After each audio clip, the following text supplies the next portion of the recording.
अस्सलाम वालेकुम व्यूअर्स, आप देख रहे हैं आईसीसी चैंपियंस ट्रॉफी 2025 की स्पेशल ट्रांसमिशन चैंपियन का फैसला ओनली ऑन नियो न्यूज़ और मैं हूं आपकी मेज़बान मिनाहिल शेख। व्यूअर्स, अपना एक्सपर्ट ओपिनियन देने के लिए हमारे साथ स्टूडियो में मौजूद हैं हारून रशीद साहब, जो कि साबिक टेस्ट क्रिकेटर और साबिक chief selector of Pakistan cricket men's team भी रह चुके हैं। अस्सलाम वालेकुम sir, welcome on the show. क्या हाल है आपका? वालेकुम अस्सलाम। आई थिंक मेंस के साथ साथ मैं विमेन का भी रह चुका हूँ। अच्छा, रियली? क्या बात है। ये तो आपने मतलब बताया है कि वो आपकी भी batting, bowling, fielding, means all rounder आप रह चुके हैं। हारून साहब, ऑल राउंडर आप रह चुके हैं, तो मैं आपको ये बताती चलूँ, मैं आपसे डिस्कशन करना चाहती हूँ कि चैंपियंस ट्रॉफी के हम होस्ट थे, होम कंडीशंस थी, बट अनफॉर्चुनेटली हमने देखा कि पाकिस्तान टीम की जो पूरी चैंपियंस ट्रॉफी में थी वो कोई इंटेंट नहीं थी। ना तो हमने अच्छी बैटिंग की, ना बॉलिंग की, ना फील्डिंग की, और ऊपर से हम ग्रुप स्टेजेस में ही बहुत पहले, ग्रुप स्टेजेस भी मुकम्मल करने से पहले हमें पता था कि हम आउट हो चुके हैं। तो क्या प्रॉब्लम्स थे, क्या स्ट्रेंथ्स थे, क्या वीकनेसेस थी पाकिस्तान टीम की? देखिए, इसमें तो काफ़ी लंबी डिस्कशन हो सकती है, लेकिन मैं थोड़ा सा समराइज़ कर दूंगा। अगर आप देखेंगे in the recent past Pakistan की डोमेस्टिक लेवल के ऊपर या आप कोचिंग लेवल के ऊपर, या अगर आप देखते हैं कि इंटरनेशनल की जो भी इन्वायरमेंट्स थी उसमें काफ़ी चेंजेस आई। आपके कोचेस तब्दील हुए, आपने फॉरेन कोचेस हायर किए, उनको आपने चेंज कर दिया, आपने आकिब को कोच बनाया। तो मेरे अपने नज़दीक किसी भी कोच के लिए या किसी भी ऐसे शख्स के लिए जिसको कोई जॉब मिले, उसको थोड़ा सा वक्त चाहिए होता है। बदकिस्मती से पाकिस्तान की जब ये चेंजेस आई तो ये बड़े इवेंट्स आपके बिल्कुल सामने लगे हुए थे, अराउंड द कॉर्नर थे। सो उसमें जो प्रिपरेशन वाला एलिमेंट होता है, फिर सिलेक्शन कमेटी जो है वो इस वक्त भी जो है उसमें कोई चेयरमैन सिलेक्शन कमेटी नहीं है। नकवी साहब की थिंकिंग ये है कि सब सेलेक्टर्स जो हैं वो एक ही एट पार हैं। फिर उसके बाद उसी में से वन ऑफ द सेलेक्टर आपका हेड कोच भी बन गया, यानी आकिब वहाँ पर थे, उनको पहले सिलेक्शन कमेटी में लाए। उनके सिलेक्शन कमेटी में आने के बाद जो गैरी कर्स्टन हैं और गिलेस्पी वो छोड़ के चले गए। रीजंस जो भी बने, जो भी उनकी सिलसिले थे, वो अपने अलग जगह पे हैं। आकिब ने आने के बाद पूरी सिलेक्शन प्लेइंग 11 का अपने पास ले लिया था, लेकिन जब वो हेड कोच बने तो वही चीज़ वो अपने साथ वहाँ भी लेके चले गए। जो उन हेड कोचेस को एतराज़ था कि जी आप हमें क्यों नहीं मौका देते कि प्लेइंग 11 बनाने में हमारा रोल होना चाहिए, उनको तो नहीं दिया, लेकिन आकिब ने खुद ले लिया। अब उसके बाद जो दूसरा बहुत बड़ा मरला आता है वो ये कि आप चैम्पियंस ट्रॉफी के लिए जब आप टीम बनाने जा रहे हैं वो आपकी होम कंडीशंस में है। होम कंडीशंस में हमेशा आपके पास स्पिनर्स ज़्यादा होने चाहिए। जो टीम की कॉम्पोजिशन थी मेरे अपने नज़दीक वो काफ़ी ज़्यादा उसमें झोल थे। एक तो आपके पास ओपनिंग बैट्समैन नहीं थे। आपने बाबर को मेकशिफ्ट, ठीक है बाबर ओपनिंग बैट्समैन रहा है पहले, आपने उसको मेकशिफ्ट ओपनर बना दिया। देन आपके पास कोई तीसरा ओपनर नहीं था। सर, बट बाबर के ऊपर आप बात करें, बाबर की फॉर्म जो है वो हम सबको पता ही है कैसी थी। नहीं, वो वनडे में तो उसका ट्रैक रिकॉर्ड बहुत आउटस्टैंडिंग है, उसके तो आप वो ना करें ना, उसको तो ओपन आप लेकर आए ना। देन आपका जो आपने जो समझा था प्लेयर कि वो आपको बहुत कुछ डिलीवर करके देगा, फ़खर जमान, उसको आप ओपनिंग स्लॉट में लेकर आए थे, वो अनफिट हो गए। जब वो अनफिट हुए तो वो इमामुल हक जो है उनको आपने एज एन ओपनिंग बैटर आप ले आए। सो उसके बाद आपने फास्ट बॉलर्स के ऊपर इन्हिसार किया। एक ऐसी पिच के ऊपर जब आप अब ये रिजल्ट्स आ रहे हैं, जब ये पूरी चैंपियंस ट्रॉफी के रिजल्ट्स देख रहे हैं, तो उसमें देखें कि फास्ट बॉलर्स ने भी चिप इन किया है, लेकिन मेजॉरिटी ऑफ द बॉलर्स हैं वो स्पिनर्स हैं जिन्होंने विकेट्स लेने का काम किया। चाहे न्यूजीलैंड के स्पिनर्स ले लें, चाहे इंडिया के स्पिनर्स ले लें, आप किसी और जगह जहाँ भी स्पिनर्स हैं, उन्होंने वो जो विकेट टेकिंग जो एबिलिटी थी उन स्पिनर्स में इन कंडीशन में ज़्यादा नज़र आई बनिस्बत फास्ट बॉलिंग पे। और बावजूद इसके कि पहले से ही ये तनकीद शुरू हो गई थी कि आपके स्क्वाड में स्पिनर की कमी है, स्पिनर की कमी है। जब डेडलाइन आई जिसमें कि आप चेंज कर सकते थे, शायद 11 या 12 फरवरी थी या कौन सी ऐसी एक डेट थी जिसमें आप चेंज कर सकते थे, लेकिन आखिर वक्त तक जो है सिलेक्शन कमेटी और टीम मैनेजमेंट इस बात पे एडामेंट थी कि नहीं, हमने जो टीम चुनी है वो ठीक है और हमारा फास्ट बॉलर हमारा एसेट है, फास्ट बॉलिंग हमें मैचेस जिताएगी। सो इसी वो नोशन को लेके गए जो बाद में बैकफायर कर गया। सबको पता लग गया कि अगर देखें तो सब में प्रोमिनेंट था अबरार ने बहुत अच्छी बॉलिंग की बिकॉज वो स्पिनर था। आपके पार्ट टाइमर्स ने अच्छी बॉलिंग की, यानी खुशदिल शाह ने अच्छी बॉलिंग कर दी, सलमान अली आगा ने बहुत ज़्यादा बॉलिंग नहीं की, लेकिन खुशदिल शाह विकेट टेकिंग वाले तो नहीं थे ना। जो जेन्युइन स्पिनर्स होते हैं वो अपनी बॉलिंग के साथ साथ विकेट्स, रन तो रोकते ही रोकते हैं लेकिन विकेट्स भी लेते हैं, और जब आप शॉर्टर फॉर्मेट में विकेट्स लेते हैं तो प्रेशर जो है ऑटोमेटिकली ओपोनेंट्स पे जाता है। सो मेरे अपने नज़दीक ये जो भी स्ट्रेटजी इन्होंने बनाई थी वो मेरे नज़दीक ओवरऑल उसमें काफ़ी खला था, और जिसका खमियाजा इनको भुगतना पड़ा कि वो ग्रुप स्टेजेस में ही टीम से बाहर हो गए, टूर्नामेंट से बाहर हो गए। टूर्नामेंट से बाहर हो गए, ठीक है। हारून साहब, आप बात कर रहे हैं कि स्पिनर्स होने बहुत ज़रूरी थे, तो बाकी हम जो फॉरेन टीम्स देखते हैं हम उनको ही देख लें कि वो कितने कितने स्पिनर्स लेके आए। हर टीम जो है वो 2 स्पिनर्स के साथ ट्रैवल की या 3 के साथ, और इंडिया का हम केस देखें तो इंडिया के पास तो 4 जेन्युइन स्पिनर्स थे, बाकी पार्ट टाइम स्पिनर्स भी थे।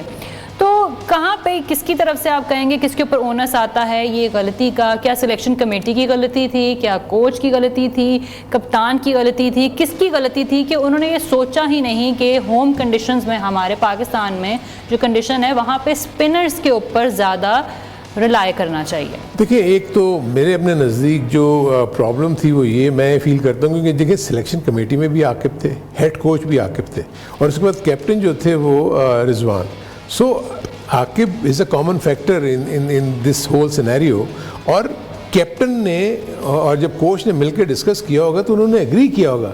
ये तो नहीं हो सकता कि मोहम्मद रिजवान की इसमें इनपुट ना हो, क्योंकि मोहम्मद रिजवान ने भी अपने बाद इंटरव्यू में कहा है कि हमारी टीम बिल्कुल ठीक है, हमने तो फास्ट बॉलर्स के ऊपर ही जाना है। अब फास्ट बॉलिंग का जो इशू मैं आपको थोड़ा सा एक्सप्लेन कर दूं। इनफैक्ट आकिब जावेद जिस एरा के प्लेयर रहे हैं, हालांकि वो कोचिंग में बहुत अरसे से आ गए हुए हैं, उनको अब उस एरा को भूल जाना चाहिए था। उनके जहन में अभी भी ये है कि जिस ज़माने में आकिब खेला करते थे उस ज़माने में पाकिस्तान की फास्ट बॉलिंग में वसीम अकरम हुआ करते थे, वकार यूनुस हुआ करते थे, इमरान खान हुआ करते थे, जो और उससे पहले सरफराज नवाज़ हुआ करते थे। अब ये सारे के सारे जो बॉलर्स हैं ना, ये रिवर्स स्विंग के मास्टर थे। अब ये रिवर्स स्विंग ये होती है कि जब गेंद पुराना हो जाए, एक तरफ आप शाइन करके उसको जिस तरफ शाइन रखेंगे बॉल को, उस तरफ आप स्विंग करने में कामयाब होते हैं। और विद दिस स्पीड 140, 142, 145 की स्पीड से जब स्विंग हो रहा हो और अच्छा खासा अप्रिशिएबल स्विंग हो रहा हो तो बैटर के लिए बड़ा मुश्किल होता है। सो उस ज़माने में ये टीमों को आउट कर देते थे। अच्छा, फ़र्क सिर्फ ये था कि उस ज़माने में एक बॉल यूज़ होती थी। जब एक बॉल यूज़ होती थी तो वो काफ़ी देर के बाद जाके वो इतनी जब पुरानी हो जाती थी तो उसके बाद जो रिवर्स स्विंग ये बन जाती थी, क्योंकि ये शाइन करते थे एक तरफ वो रफ रखते थे, और ये बहुत मास्टर थे इसमें। सो अब सिलसिला ये हो गया कि अब 25-25 ओवर यानी 2 नए बॉल इस्तेमाल होते हैं। सो 25-25 ओवर में आपकी जो मैंने पिचेस देखी थी वो उस किस्म की पिचेस नहीं थी जब उस ज़माने में होती थी जब आकिब थे, क्योंकि उस ज़माने में हमारा लश ग्रीन आउटफील्ड भी नहीं होती थी एज सच। हमारी जो पिच थी वो बड़ी रफ होती थी, तो बॉल उसके पड़ के ऊपर भी जो है ना वो पुराना हो जाता था, तो रिवर्स स्विंग जल्दी शुरू हो जाती थी। अब क्योंकि आपकी लश ग्रीन आउटफील्ड्स हैं, आपकी पिच के ऊपर भी थोड़ा सा ग्रास नज़र आता है, तो बॉल का पुराना होना अब थोड़ा सा मुश्किल हो गया। सो जब 25 ओवर के 2 बॉल होंगे तो कम से कम 10 से 12 ओवर तो लगेंगे ना बॉल को पुराना होने में।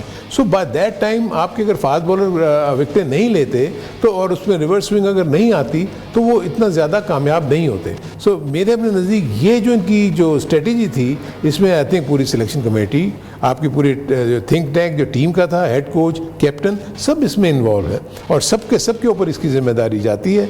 लेकिन आई थिंक एक इन्होंने स्ट्रेटजी बनाई थी और वो बैकफायर कर गई, नहीं पे की, तो इनको आगे की तरफ सोचना चाहिए कि हमने आगे जाके क्या करना है। लेकिन अभी मैं उससे भी कोई इतना ज़्यादा मुतमईन नहीं हूँ जो आगे जाके करने जा रहे हैं। सर, ओपनिंग की तो बात करी जाए, ओपनिंग बैट्समैन की तो हमारे पास एक और ऑप्शन थी ही नहीं। दैट्स वाई हमने इमामुल हक को बुलाया और उनको आज 16th प्लेयर हमने वो ऐड किए हमारे पास, क्योंकि 15 के स्क्वाड में भी कोई ऑप्शन नहीं थी। क्या पाकिस्तान का जो डोमेस्टिक सर्किट भी है, जो बाकी डोमेस्टिक परफॉर्मर्स हैं, उसमें भी हमारे पास कोई स्पिनर की, कोई अच्छा जेन्युइन स्पिनर की ऑप्शंस थी हमारे पास? देखिए, आप तो 15 के स्क्वाड की बात कर रहे हैं ना, 15 के स्क्वाड में तो ऑप्शन नहीं थी, लेकिन 15 के बाहर तो ऑप्शन थी ना। आप थ्रू आउट देखिए, जो एक और जो बहुत बड़ी गलती मेरे नज़दीक जो हुई आकिब से या सिलेक्शन कमेटी से, आपने इस टूर्नामेंट से पहले आपने कुछ दौरे किए बाहर के मुल्क के, आपने ट्राई नेशन करवाई अपने मुल्क में। सो आपने प्रिपरेशन के लिए जिस स्क्वाड को आप लेके गए बाहर, उसमें आपके पास कुछ यंगस्टर्स थे, उसमें एक इसमें लेफ्ट आर्म चाइनामैन और गुगली बॉलर सुफियान मुकीम थे, ठीक है। वो एक ऐसे ऑप्शन नज़र आ रहे थे जो कि हम देख रहे हैं कि दुनिया की दूसरी टीमों के पास हैं, जैसे कुलदीप यादव का आप देखते हैं, वो आउट करते हैं। आप शमसी को देखते हैं, साउथ अफ्रीका के पास है।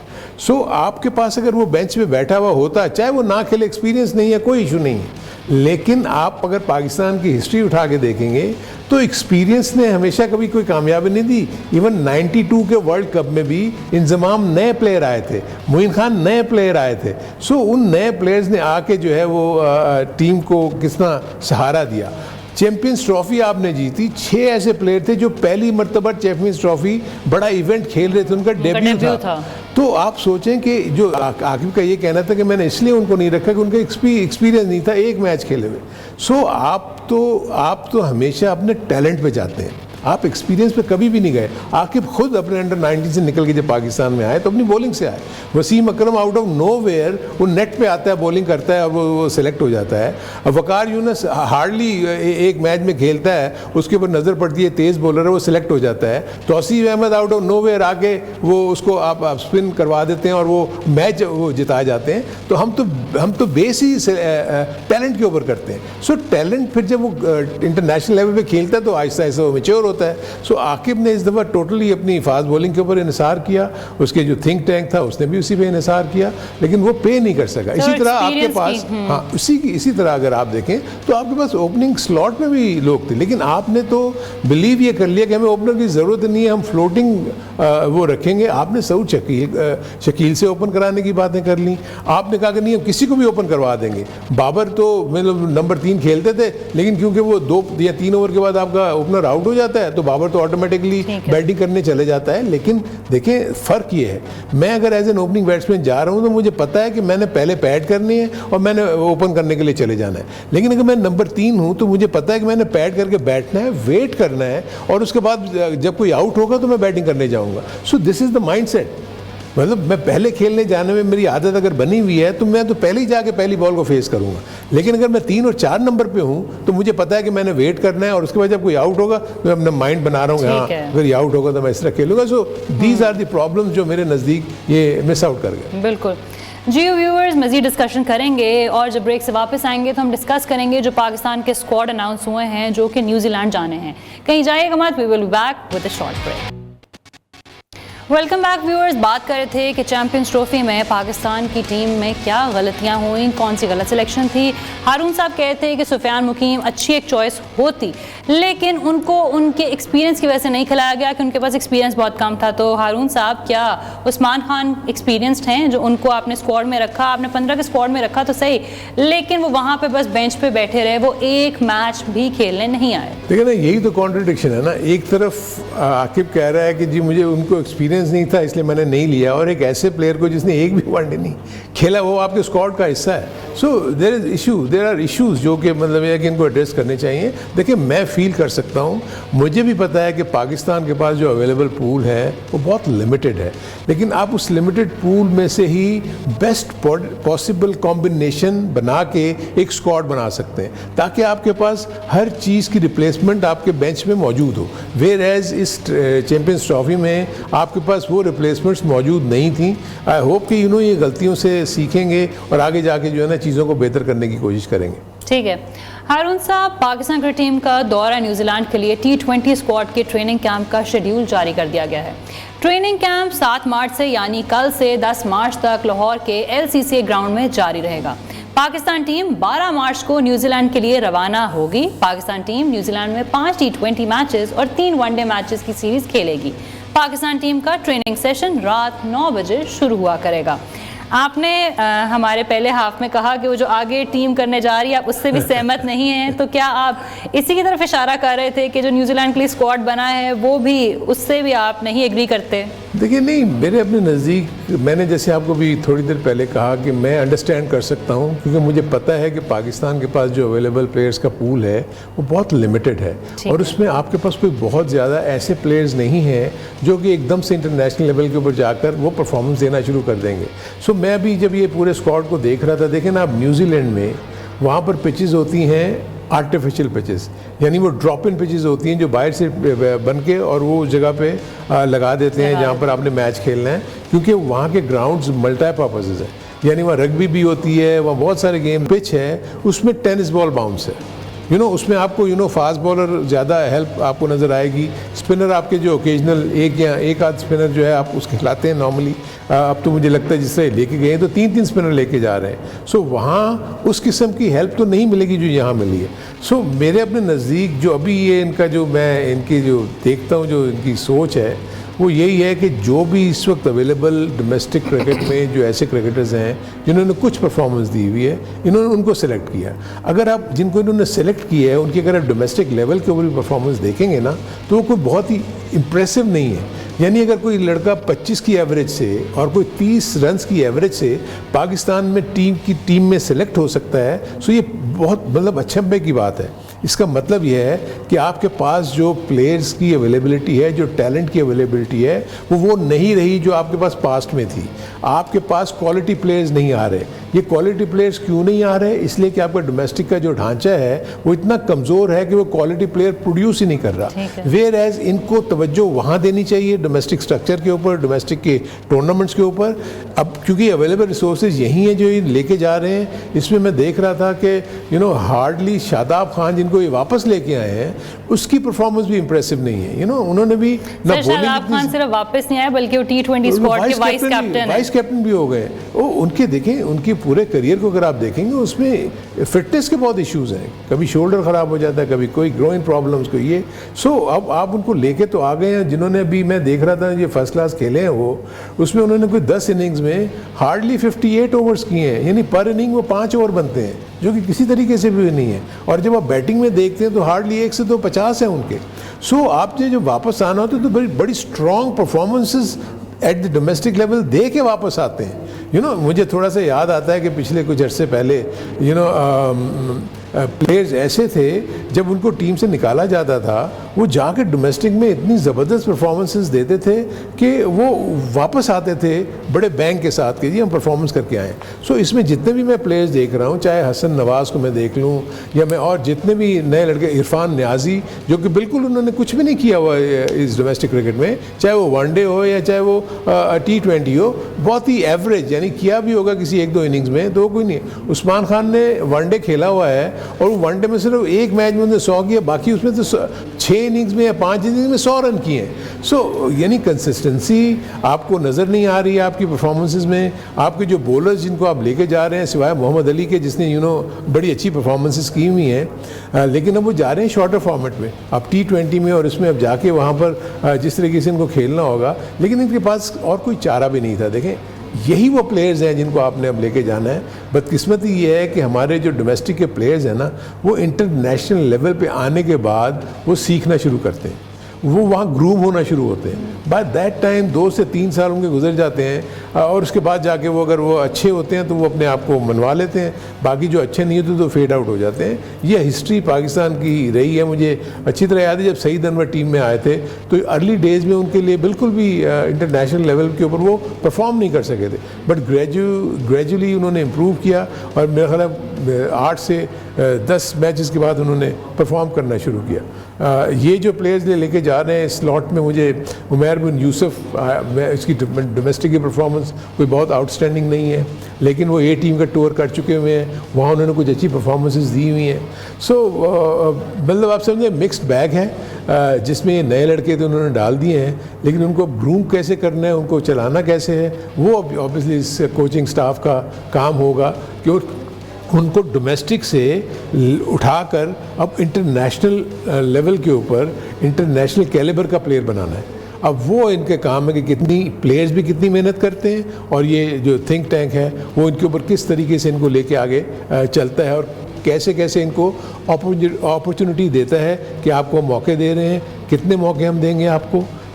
किसी को तो 1 मैच के बाद आप निकाल देते हैं, किसी को आप 6-6 मैच खिला देते हैं, वो कुछ नहीं करता।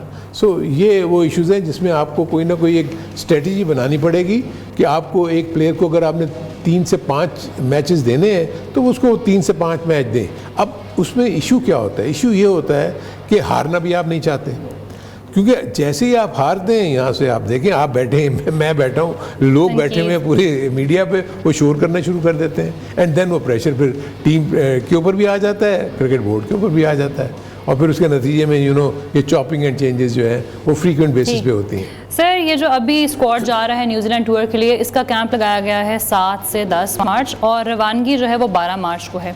एक और भी जो हमने चैंपियंस ट्रॉफी में पूरी तनकीद सुनी वो ये थी कि सिर्फ जो कोई सीरीज़ आ रही है उससे पहले 4-5 दिन का कैंप लग जाता है, बाकी पूरा साल जो है वो उस तरह ना फिटनेस के ऊपर काम किया जाता है, ना तो कोई और गाइडेंस होती है, ना मैचेस खेलते हैं डोमेस्टिक सर्किट में। तो इस बात से आप क्या सहमत हैं कि ऑल ईयर राउंड जो है वो कैंप्स लगने चाहिए, एकेडमीज ओपन होनी चाहिए ताकि जितने भी हमारे प्लेयर्स हैं वो जाके प्रैक्टिस कर सकें? देखिए, ये भी बहुत ही कॉम्प्लेक्स किस्म का आपका सवाल है, इसका जवाब जो है ना वो भी बहुत बड़ा हो सकता है, लेकिन मसला देखें पाकिस्तान का क्या है। पाकिस्तान क्रिकेट बोर्ड के जो आर्म्स हैं ना, in terms of associations, cricket associations, in terms of departments, मसला ये है कि अगर आपने ओवरऑल पैकेज आपने अगर बनाना है, अगर आपने कोई भी, तो उसके 3 टियर्स हैं। एक है ऑफ सीज़न, एक है प्री सीज़न और एक है इन सीज़न। जो भी आप डेवलपमेंट की प्रोग्राम्स की बात कर रहे हैं ना, वो होता है ऑफ सीज़न में। ऑफ सीज़न में जब कोई क्रिकेट नहीं हो रही थी, वहाँ पर आप फिटनेस, वहाँ पर आप सारी वो स्किल्स की डेवलपमेंट, ये सारी चीज़ें वो करते हैं। लेकिन इसके लिए ज़रूरी है कि वो जो एसोसिएशंस हैं या वो जो डिपार्टमेंट्स हैं जो कि ओन करते हैं इन टीम्स को, उनका ये काम है कि वो सारे के सारे ये प्रोग्राम्स करें, ऑफ सीज़न के प्लान्स प्रोग्राम्स बनाएं, प्री सीज़न में आप जो टूर्नामेंट है उसकी प्रिपरेशन करते हैं, फिर इन सीज़न में आप मैनेज करते हैं, जो कुछ भी आपने काम किया हुआ होता है वहाँ पहुँच के आप उसकी मॉनिटरिंग करते हैं और उसके फाइन ट्यूनिंग करते हैं और मैच में उसको इम्प्लीमेंट करवाते हैं। यहाँ बदकिस्मती से पाकिस्तान क्रिकेट बोर्ड ही सब कुछ कर रहा होता है। पाकिस्तान क्रिकेट बोर्ड ने ही आपकी नेशनल क्रिकेट एकेडमी बनाई हुई है, पाकिस्तान क्रिकेट बोर्ड ने ही रीजनल एकेडमीज़ बनाई हुई हैं, लेकिन वो पूरे साल नहीं चलती। अब ये जो मैं देख रहा हूँ, इन्होंने जो कॉन्सेप्ट अभी ये लेके आए हैं, इन्होंने जो ये चैम्पियंस कप के नाम से 5 टीमों को 5 टीमें बना दी हैं, उसमें टॉप 15 प्लेयर्स उठा के उन टीमों में ये रखेंगे, और ये इनका कहना है कि उनके ऊपर अब ये ऑफ सीज़न में भी काम करेंगे, प्री सीज़न भी काम करेंगे और फिर इनको मैचेस में भी लेके जाएंगे। लेकिन मेरे उसमें सिलसिला ये है कि आपने एक तरफ ये चैम्पियंस कप रखा हुआ है जो कि आपके 5 टीमों का है, और उसके नीचे आपके पास बहुत बड़ा आपने 18 टीमों का फर्स्ट क्लास का सेटअप भी रख दिया है, ठीक है। उसके बाद आपने उनके वनडे भी हैं, उनके T20 भी हैं, उनके फर्स्ट क्लास भी हैं। आप मुझे ये बताएं कि क्या आपने इस चीज़ को गौर किया कि आप जब कैलेंडर बनाएंगे तो आपके पास ग्राउंड्स अवेलेबल हैं? आपके पास 3 महीने जो है वो पंजाब में क्रिकेट नहीं होती, केपी में क्रिकेट नहीं होती, इसलिए कि सर्दियों के मौसम में यहाँ फॉग आ जाती है, या बहुत सारे इश्यूज आ जाते हैं जिसकी वजह से आप यहाँ जहाँ ज़्यादा मैदान है, जहाँ ज़्यादा ग्राउंड्स हैं, आप सारा का सारा क्रिकेट उठा के कराची ले जाते हैं। जब आप कराची लेके जाते हैं तो वहाँ तो ग्राउंड है ही नहीं, वहाँ एक नेशनल स्टेडियम है, इसके अलावा एक नेशनल बैंक का कोई ग्राउंड है और एक जो है वो UBL का ग्राउंड है। बाकी जितने भी ग्राउंड्स हैं वो होस्ट ही नहीं कर सकते फर्स्ट क्लास क्रिकेट को, उनके पास ड्रेसिंग रूम्स नहीं है। एक स्टेट बैंक ने भी एक ग्राउंड बनाया है, वो भी एक कुछ बेहतर ग्राउंड है, लेकिन वहाँ पर वो चीज़ें, जो फैसिलिटीज़ एक फर्स्ट क्लास क्रिकेट और टॉप क्लास क्रिकेट के लिए चाहिए, वो मौजूद ही नहीं है। सो आप जब ये प्लान, अब देखें ना, फर्स्ट टाइम मैं देख रहा हूँ कि पाकिस्तान क्रिकेट बोर्ड एक अपना नेशनल टूर्नामेंट रमज़ान के महीने में करा रहा है। रमज़ान के महीने में तो कभी पाकिस्तान क्रिकेट बोर्ड टूर्नामेंट नहीं कराता था, क्योंकि आपने इतना फैला दिया है, आपके जहन में 6000, 7000, 8000 मैचेस हैं। लेकिन मैचेस तो आपको नहीं कुछ प्रोड्यूस करके देंगे, आपको क्वालिटी प्रोड्यूस करके देगी, क्वांटिटी आपको कभी भी कोई चीज़ प्रोड्यूस करके नहीं देगी। आपको उसको नैरो डाउन करना है। आपने जो रियल सेंस में आपकी फर्स्ट क्लास क्रिकेट है, आपकी T20 है, आपकी वनडे, उसके ऊपर आपके बेस्ट अवेलेबल फैसिलिटीज़ होनी चाहिए, ग्राउंड्स होने चाहिए और वहाँ इनको तैयार करना चाहिए। ठीक है व्यूअर्स, हम डिस्कशन कर रहे हैं, मज़ीद डिस्कशन भी करेंगे, लेकिन after a short break. Welcome back viewers, आप देख रहे हैं स्पेशल ट्रांसमिशन चैंपियन का फैसला only on new news. Haroon साहब, राशिद लतीफ़ साहब से उनकी तरफ से एक स्टेटमेंट आई है और उनका ये कहना है कि आपके जो भी करंट प्लेयर्स हैं उनसे 90 की दहाई के जो प्लेयर्स हैं उनको दूर रखें। जब मैंने सुनी तो मुझे तो उसकी कोई ख़ास समझ नहीं आई, क्योंकि बहुत ही एक ढकी छुपी लफ्ज़ों में उनमें बात की गई है। तो क्या आपको समझ आई है कि राशिद लतीफ़ साहब असल में कहना क्या चाह रहे थे? नहीं, मैंने भी ये स्टेटमेंट सुना है, लेकिन मुझे भी ये समझ में इसलिए नहीं आया कि 90 के क्रिकेटर्स से क्या मतलब है। 90 के क्रिकेटर्स कौन से ऐसे क्रिकेटर्स हैं कि जो अभी भी टीम के साथ इन्वॉल्व हैं? क्या कोचिंग की सतह के ऊपर 90 क्रिकेटर्स इन्वॉल्व हैं? लेकिन उसको एलेबोरेट करना चाहिए था कि उनका रीज़न क्या है, कि उनको अलग करने से क्या हो जाएगा। बिल्कुल भाई मसला ये है कि अभी भी आपने जो इस वक्त क्रिकेट जिनके हवाले की हुई है वो 90s के तो क्रिकेटर्स नहीं हैं, वो तो मॉडर्न डे के क्रिकेटर्स हैं। आप अगर वहाब रियाज को ले लें, अगर आप फॉर दैट मैटर आप मिसबाह उल हक को ले लें, आप सकलैन मुश्ताक को ले लें, आप उसके बाद ये मोहम्मद यूसुफ को ले लें, तो ये सारे तो वही प्लेयर्स हैं जो कि बाद के प्लेयर्स हैं। इस वक्त क्रिकेट आप सिर्फ अगर आकिब जावेद के ऊपर पॉइंट ऑफ व्यू से देख रहे हैं क्योंकि वो 92 का हिस्सा था, और उसमें इसके अलावा तो मुझे और कोई 92 के ऐसे प्लेयर तो नज़र नहीं आ रहे जो कि पार्ट एंड पार्सल हो पीसीबी में। और ये अजहर अली देख लें, वो भी रिसेंटली रिटायर्ड क्रिकेटर हैं। असद शफीक अभी के प्लेयर हैं। सो प्रॉब्ली वो उसको एक्सप्लेन उनको करना चाहिए कि वो क्या कहना चाह रहे हैं, किसकी तरफ इशारा है। तरफ इशारा है कि उनको अलग करने से मतलब इस वक्त तो कोई नहीं है। देखें ना, वसीम अकरम इन्वॉल्व नहीं है, वो 90s में वो भी वर्ल्ड कप का हिस्सा थे। उसमें मोइन खान इन्वॉल्व नहीं है, वो भी 90 के उसका हिस्सा थे। वकार यूनुस अभी तो इन्वॉल्व नहीं है, लेकिन वो 92 के वर्ल्ड कप में तो नहीं थे, लेकिन वो उस सिरा में खेले हुए हैं। सो मैं थोड़ा सा इसमें कन्फ्यूज हूँ।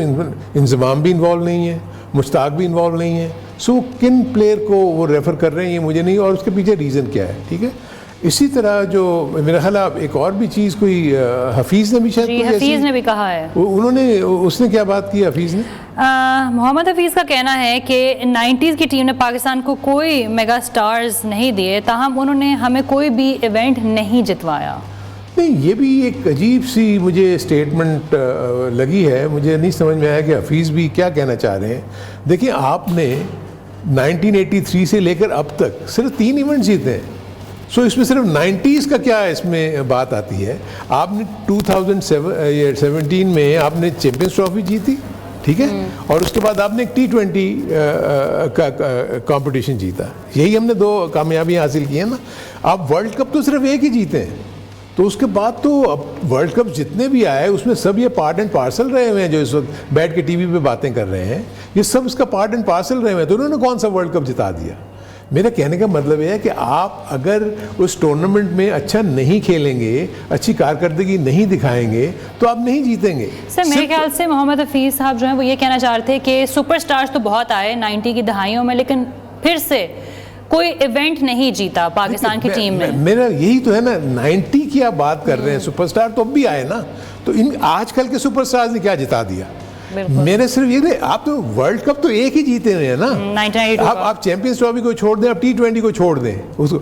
यानी इंडिया ने 10 इवेंट, ऑस्ट्रेलिया ने 10 ICC के इवेंट जीते हुए, इंडिया ने 6 या 7 ICC के इवेंट जीते हुए। हम तो 83 से लेके अब तक सिर्फ एक 92 का वर्ल्ड कप जीते हैं। बाकी ये जो है एक चैंपियंस ट्रॉफी और एक आपकी जो है, और चैंपियंस ट्रॉफी भी स्टार से नहीं जीते थे आप 6 डेब्यूटेंट्स के साथ जीते थे।